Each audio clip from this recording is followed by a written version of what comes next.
हिंदुस्तान का मैच हो रहा था गद्दाफी स्टेडियम में 26 साल पहले। हिंदुस्तान का batsman, opening batsman Srikanth out होता है, अंपायर आउट दे देता है, श्रीकांत कौन, वो सर हिलाता हुआ वापस जा रहा होता है कि मैं आउट नहीं था। कभी क्रिकेट में ऐसे नहीं हुआ। मैं उसको कहता हूं कि कप्तान कहता है कि वापस आ जाओ श्रीकांत, फिर से बारी लो।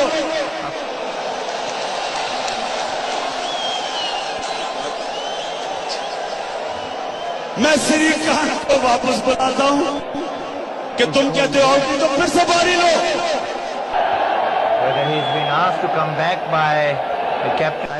उसको आउट करते हैं और मैच जीतते हैं।